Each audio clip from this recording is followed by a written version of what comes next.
नमस्कार भोपाल, मैं हूं आसिफ सिद्दीकी और आप देख रहे हैं पत्रिका न्यूज़ बुलेटिन। सबसे पहले हम बात करते हैं आज की खास खबरों पर। तेज बारिश ने बिगाड़ा बस का संतुलन, बस पलटी, 12 यात्री घायल हुए। शिवराज की कैबिनेट का फैसला, अब किसानों के वाहन नहीं होंगे जब्त। रेल मंत्री सुरेश प्रभु ने हरी झंडी दिखाकर रवाना की Bhopal Khajuraho train. Red cross अस्पताल के अधीक्षक पर महिला ने लगाया छेड़छाड़ का आरोप। राष्ट्रपति पद के लिए कांग्रेस की उम्मीदवार मीरा कुमार पहुंची भोपाल। अब खबरें विस्तार से। इंदौर से ललितपुर जा रही बस का संतुलन बिगड़ने से पलट गई। इस हादसे में 12 यात्रियों को गंभीर चोटें आई हैं, जबकि एक महिला की हालत नाजुक बताई जा रही है। तेज बारिश के कारण गुरुवार तड़के 4 बजे यह बस अनियंत्रित होकर पलट गई थी। हादसा परवालिया मुबारकपुर के पास हुआ। बस में सवार 12 यात्रियों को चोटें आई हैं, जिनमें एक महिला गंभीर रूप से घायल है। सभी घायलों को 108 की मदद से हमीदिया अस्पताल पहुंचाया गया। बताया जा रहा है कि सुबह बस के ड्राइवर को अचानक नींद का झोंका आ गया। तेज बारिश के कारण वो बस को संभाल नहीं पाया और यह हादसा हुआ।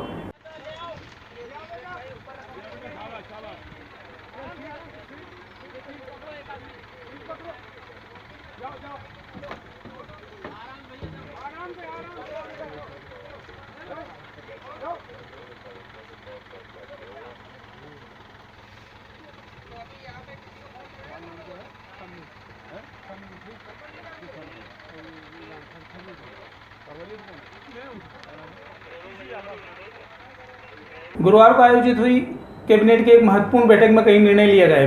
बैठक में निर्णय लिया गया कि कर्जदार किसानों के वाहन अब जब्त नहीं किए जाएंगे। 17 जुलाई से शुरू हो रहे विधानसभा सत्र में 6000 करोड़ रुपए का अनुपूरक बजट रखा गया है। 2017-18 के लिए इस बजट से प्रदेश में विकास के कई बड़े काम किए जाने हैं। कैबिनेट में स्कूलों और कर्मचारियों को लेकर भी महत्वपूर्ण फैसले लिए गए हैं। वहीं तबादला नीति में प्रतिबंध से छूट की अवधि बढ़ाए जाने का अनुसमर्थन भी किया गया है। बैठक में बताया गया कि तबादलों की तारीख बढ़ा दी गई है। अब 16 जुलाई तक तबादले होंगे। अधिनियम 1908 के प्रावधान इससे फर्क क्या पड़ेगा लेने के लिए राशि लगती थी और कुछ प्रीमियम भी देना पड़ता था। तो अब तय किया है कि जो बीच बीच में शासकीय भूमि भी आएगी तो उसको भी निजी भूमि के समान राशि उपलब्ध होगी। भोपाल से खजुराहो के लिए ट्रेन की सौगात मिली है। गुरुवार शाम महामना एक्सप्रेस को खजुराहो के लिए रवाना किया गया। इस ट्रेन को रेल मंत्री सुरेश प्रभु ने वीडियो कॉन्फ्रेंसिंग के जरिए हरी झंडी दिखाई। Mahamana Express AC chair car coach से सुसज्जित है। इस नई ट्रेन से भोपाल से खजुराहो का 368 किलोमीटर का सफर मात्र 545 रुपये में पूरा होगा। हालांकि साधारण चेयर कार के लिए यह किराया केवल 150 रुपये है। भोपाल स्टेशन के प्लेटफॉर्म नंबर 6 से ये ट्रेन रवाना हुई। यह ट्रेन प्रतिदिन भोपाल से 6:50 बजे चलकर दोपहर 1:30 बजे खजुराहो पहुंचेगी। वापसी में यही ट्रेन शाम 4:15 बजे खजुराहो से चलकर रात 10:55 बजे भोपाल आएगी।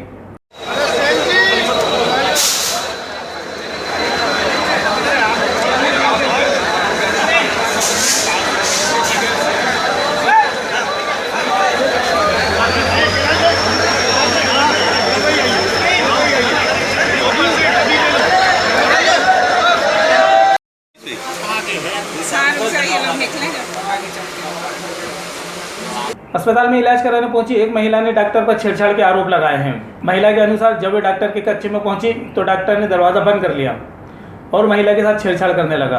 काफ़ी हंगामे के बाद दोनों थाने पहुंचे, लेकिन मामले की रिपोर्ट नहीं दर्ज कराई गई। जिस रेड क्रॉस अस्पताल में महिला इलाज कराने गई थी, वहीं पर उसका पति भी डॉक्टर के रूप में पदस्थ है। महिला ने बताया, जब उन्हें जानकारी दी गई कि जाँच के लिए अस्पताल के पहले माले पर अधीक्षक का कक्ष है, वहाँ चले जाओ तो फ्री में जाँच हो जाएगी। इस पर वे डॉक्टर के कक्ष में गई, लेकिन डॉक्टर ने सहयोग करने के बजाय उनके साथ छेड़छाड़ की। वहीं अस्पताल अधीक्षक ने बताया कि वे अपने कक्ष में बैठे हुए थे, तभी यह महिला आई और अंदर से दरवाज़ा बंद कर दिया। जब मुझे महिला पर संदेह हुआ तो मैंने अपने कर्मचारियों को कक्ष में बुला लिया।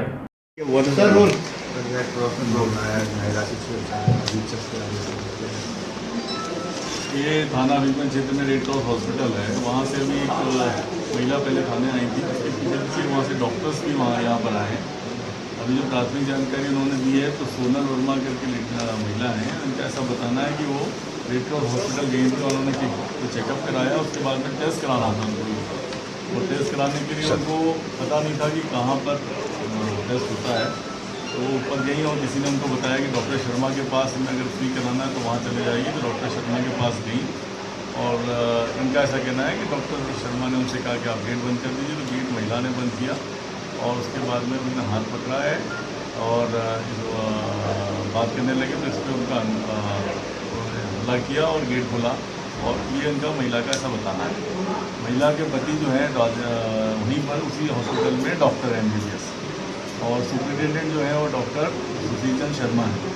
डॉक्टर सुशील शर्मा और उनके साथ में और डॉक्टर और जो स्टाफ आया है उनका ऐसा बताना है कि ये महिला का हमारे पास आने का कोई उद्देश्य नहीं था, मतलब नहीं था कि किसी वजह से इसको हमारे पास आना चाहिए, क्योंकि इनके पति खुद ही डॉक्टर हैं यहाँ पर। और जो है फ्री OPD भी इन्होंने नहीं बनवाया, फ्री अपना इलाज करवाया डॉक्टर पाठक से। और ये आई और उन्होंने खुद गेट बंद कर दिया। और उसके बाद ये हमसे पूछने लगी कि आप कैसे सुपरिटेंडेंट बन गए और क्या क्या आपके हॉस्पिटल में चल रहा है। इसमें डॉक्टर शर्मा का ये भी बताना है कि इनके जो पति हैं डॉक्टर वर्मा, उनके खिलाफ इन्होंने कोई नोटिस वगैरह कार्य करने के ऊपर से जारी किया है और इसका उनको अभी जवाब नहीं मिला है। तो उनका ऐसा कहना है कि महिला खुद ही आई थी और हमने काफ़ी घंटी बजाई तो फिर हमारे स्टाफ आया और फिर गेट खोला गया बड़े मुश्किल से, क्योंकि हम टेबल की दूसरी साइड बैठे थे और दरवाजा दूसरी तरफ था। फिलहाल पुलिस दोनों की आवेदन लेके इसकी जाँच कर रही है। महिला का ये भी कहना है कि वो FIR नहीं कराना चाहती, लेकिन वो ये बात की जानकारी लाना चाहती है। तो अभी एक बार सारी चीज़ों की पुष्टि कर लेंगे, उनमें CCTV वगैरह भी लगे हुए हैं, तो उससे भी हम ये पुष्टि करके कार्रवाई करेंगे। तब क्या हुआ था, क्या यहाँ पर आरोप लगा? मैं डॉक्टर सुरेश शर्मा हूँ, मैं रेड क्रॉस हॉस्पिटल का अधीक्षक हूँ। आज एक बड़ी अजीब सी घटना हुई कि सुबह एक लेडी ने आके, जिसको हम जानते नहीं, उसने आके मेरे चैम्बर में कमरे में घुस के और अंदर से दरवाज़ा बंद कर लिया और मुझको रेड क्रॉस हॉस्पिटल के बारे में तरह तरह की बातें पूछने की कोशिश की, मुझे धमकाने की कोशिश की। हॉस्पिटल में क्या चल रहा है, मैं आपको बदनाम कर दूंगी, ये कर दूंगी, इस तरह की अनर्गल बातें हुई। और मैं बार बार उनको ये कहता रहा कि जो कुछ भी आपको कहना है पहले तो आप दरवाज़ा खोलो, इसके बाद में बात करो। तो वो उन्होंने नहीं माना और अंत में सारी बातों के बीच जब मुझे समझ में आया कि ये कुछ मेरे ऊपर चार्ज फ्रेम करने की कोशिश की जा रही है, मुझे शायद कहीं कोई फंसाने की बात है, तो मैंने टेबल के नीचे जो एक घंटी प्यून को बजाने के लिए लगी रहती है वो लगातार बजाते हुए और बाहर से स्टाफ को बुलाया। इंटरकॉम लगा हुआ है मेरे कमरे में, उसको फ़ोन करके नीचे से दूसरे लोगों को सूचना दी कि मेरे साथ यहाँ पे क्या हो रहा है। तो उसके बाद ये लोग सब आए तो मैंने टेबल को हटा के, टेबल को आगे खिसका के और फिर स्वयं दरवाज़ा खोला। जब दूसरे लोग आए उनके साथ भी उस लेडी की बहुत ज़्यादा बोलचाल हुई। हम लोग यहाँ अस्पताल में कुछ काम करने आते हैं, हमारा रिश्ता हमारे मरीज़ के साथ में बहुत एक अलग किस्म का रहता है। हम किसी के दुख दर्द के साथी हैं और इस तरह की घटनाएं जब कोई हमारे साथ होती है, कोई लेडी आके अचानक हमारे ऊपर एक तरह से हमला करे और हमारे वजूद पे क्वेश्चन उठाए, दरवाज़ा बंद करके हमारे से बात करने की कोशिश करे, तो ये एक आज के समाज पे भी प्रश्न चिन्ह है कि ये हमारा समाज कहाँ जा रहा है, हमारे लोग कहाँ जा रहे हैं, हमें क्या हो रहा है। सर, महिला का पति भी आपके अस्पताल में ही डॉक्टर है? ये चीज़ हमको उस समय तक बिल्कुल कुछ भी नहीं मालूम थी कि उस महिला का पति जो है वो हमारे यहाँ डॉक्टर है। ये हमने जब बाद में वो महिला उठ के हमारे चैम्बर से चली गई तो हमने पता किया। मैं शुरू से उससे यही पूछ रहा था कि भाई तुम कौन हो, अपना परिचय तो दो। आने वाला जब भी आता है तो सबसे पहले तो ये बताता है कि मैं कौन हूँ, तो उसने अपना कोई परिचय नहीं दिया। जब वो उठ के चली गई तो उसके बाद में फिर हमने पता किया ये हमारे यहाँ कार्यरत हैं ड्यूटी डॉक्टर आलोक वर्मा, उनकी मिसेज़ हैं। और इन्होंने कुछ डॉक्टर आलोक वर्मा के इशारे पर ही ये कुछ काम मुझे बदनाम करने की कोशिश की, हमारे रेड क्रॉस हॉस्पिटल को बदनाम करने की कोशिश की। वो डिपार्टमेंटल काम चलते ही रहते हैं, कुछ कार्य से उनके कार्य से असंतुष्टि है, कुछ मैनेजमेंट चाहता है कि वो ढंग से कार्य करें, वो उतना कार्य कर नहीं पाते हैं, तो स्पष्टीकरण का मामला तो रहता ही है।